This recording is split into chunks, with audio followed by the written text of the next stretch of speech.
नमस्कार। प्रधानमंत्री मोदी जब भी अंतर्राष्ट्रीय प्रेशर में आते हैं, पूरे देश को स्वदेशी का पाठ पढ़ाने लगते हैं।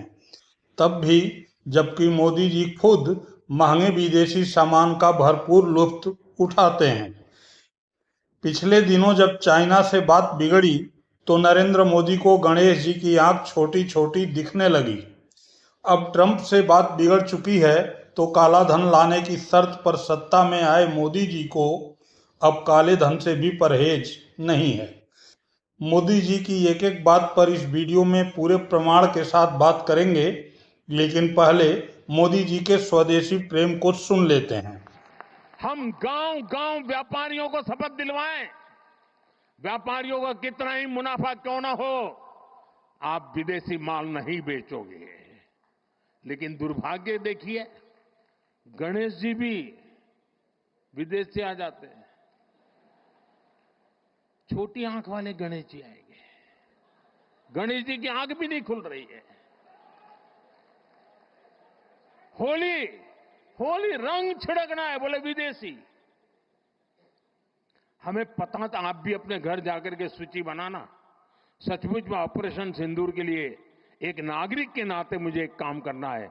आप घर में जाकर सूची बनाइए कि आपके घर में 24 घंटे में सुबह से दूसरे दिन सुबह तक कितनी विदेशी चीजों का उपयोग होता है। मोदी को गणेश जी की आंख छोटी छोटी कब दिखी? तब जब ट्रंप से गलबैयां कर रहे थे और चाइना को आंख दिखाने की सोच रहे थे। चाइना को आंख दिखाने पर किसी को भी आपत्ति नहीं होनी चाहिए, लेकिन क्या ये बताएंगे कि आम आदमी को घर में यूज होने वाली चीजों की सूची बनाने की राय देने वाले मोदी जी के मंत्रियों, बीजेपी के पदाधिकारियों ने सूची बनाई? नहीं। क्यों? क्योंकि मोदी जी खुद ही सुबह से शाम तक पेन से लेकर हवाई जहाज तक विदेशी यूज करते हैं। मोदी जी लिखने के लिए मोंट ब्लांक पेन इस्तेमाल करते हैं। यह पेन जर्मनी का बना हुआ है।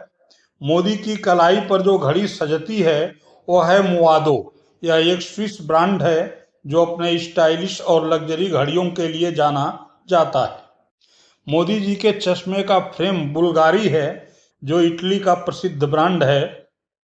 मोदी जी एप्पल आईफोन का इस्तेमाल करते हैं। यह अमेरिकी कंपनी का है, इसकी असेंबलिंग चीन में होती है। मोदी जी सैमसंग फोन भी यूज करते हैं जो दक्षिण कोरिया का ब्रांड है। ऑडियो और कॉल्स के लिए मोदी जी के पास है बोस हेडफोन जो एक अमेरिकी कंपनी का है और नॉइज कैंसलिंग टेक्नोलॉजी के लिए मशहूर है। अब बात करते हैं मोदी के आधिकारिक काफिले की। मोदी जी की मुख्य कार है मर्सिडीज मेबैक S650, जर्मनी में बनी है। सुरक्षा काफिले में शामिल है रेंज रोवर सेंटिनल जो ब्रिटेन का ब्रांड है। इसके अलावा सपोर्ट और एम्बुलेंस वाहन के तौर पर इस्तेमाल होती है मर्सिडीज बेंज स्प्रिंटर जो जर्मनी की है। सुरक्षा उपकरणों से लैस टोयोटा फॉर्च्यूनर जापान का ब्रांड है। संक्षेप में कहें तो मोदी जी के दैनिक इस्तेमाल और आधिकारिक काफिले में जर्मनी, स्विट्जरलैंड, इटली, अमेरिका, चीन, दक्षिण कोरिया, ब्रिटेन और जापान के सामान शामिल हैं। अब सवाल यह है कि क्या प्रधानमंत्री आवास के बाहर यह बोर्ड लगेगा कि अब यहाँ पर विदेशी सामान का यूज नहीं होगा? हर छोटे मोटे व्यापारी को, दुकानदार से आग्रह करना चाहता हूं, आपकी भी जिम्मेवारी है। हम छोटे थे, हमने कभी बाजार में देखा नहीं था कि शुद्ध घी की दुकान, ऐसे ही लिखा जाता था घी की दुकान। लेकिन समय रहते लोग लिखने लगे शुद्ध घी की दुकान। मैं चाहता हूं देश में ऐसे व्यापारी आ गया, ऐसे दुकानदार आए कि हाँ स्वदेशी माल बिकता है, वो बोर्ड लगा रहे। मोदी जी ने स्वदेशी का दूसरा राग कब अलापा? जब ट्रंप माई फ्रेंड ने मोदी जी को धोखा दे दिया। ट्रंप का यह धोखा अब 50% टैरिफ में बदल चुका है। ट्रंप ने 50% टैरिफ लगाया तो मोदी जी ने क्या किया आपको पता है? मोदी जी ने देश के कपास किसानों को दांव पर लगा दिया। ट्रंप के अमेरिका से भारत में आने वाले कपास पर लगने वाली 11% ड्यूटी को मोदी जी ने खत्म कर दिया। कि अमेरिका से जो कपास कॉटन इंडिया आती है, अभी तक उस पे 11% ड्यूटी लगती थी। इस वजह से जो अमेरिका से कपास इंडिया आती थी, भारत के किसान जो कपास उगाते थे वो अमेरिका की कपास से सस्ती पड़ती थी और भारत के किसानों की कपास मंडियों के अंदर, बाजारों के अंदर बिक जाती थी। पिछले कुछ दिनों में मोदी सरकार ने निर्णय लिया है कि वो 11% ड्यूटी जो अमेरिका से आने वाली कपास पे लगाई जाती थी, वो ड्यूटी हटा दी गई है। अब अमेरिका से आने वाली कपास के ऊपर कोई ड्यूटी नहीं लगाई जाएगी। और अब मोदी जी ने वह कर दिखाया है जिसकी आपने कभी कल्पना भी नहीं की होगी। काला धन को लाने के बल पर सत्ता में आए मोदी जी को अब काले धन से परहेज नहीं है। मोदी जी को इससे कोई फर्क नहीं पड़ता कि धन सफेद है या काला है।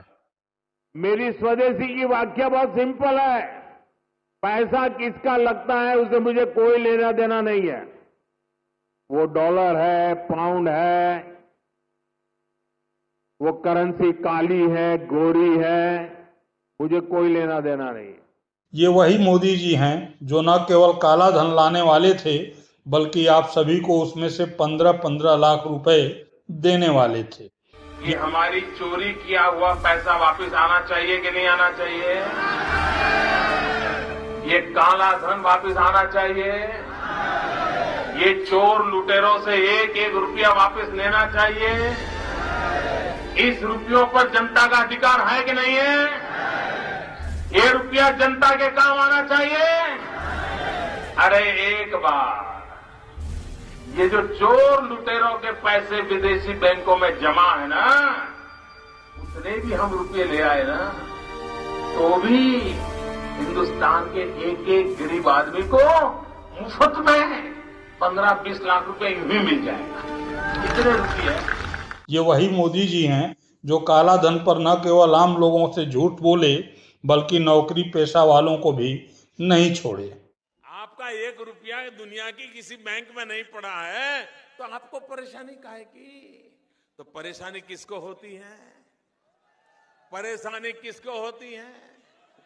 जिनका काला धन विदेशी बैंकों में जमा है, उन्हीं की नींद खराब हो रही है। भाइयों बहनों, ये विदेशी बैंकों में जो काला धन पड़ा है वो हिंदुस्तान के गरीब का पैसा है, हिंदुस्तान के गरीब का हक का पैसा है। ये चोर लुटेरों ने हिंदुस्तान के खजाने को लूट लूट करके, गरीब के पेट में से लूट लूट करके विदेशों में बैंकों में जमा किया हुआ है। भाइयों बहनों, उसको वापस लाने का हमारा फैसला है। वापस लाना चाहिए नहीं लाना चाहिए? भैया जरा जोर से बोलो, लाना चाहिए नहीं लाना चाहिए?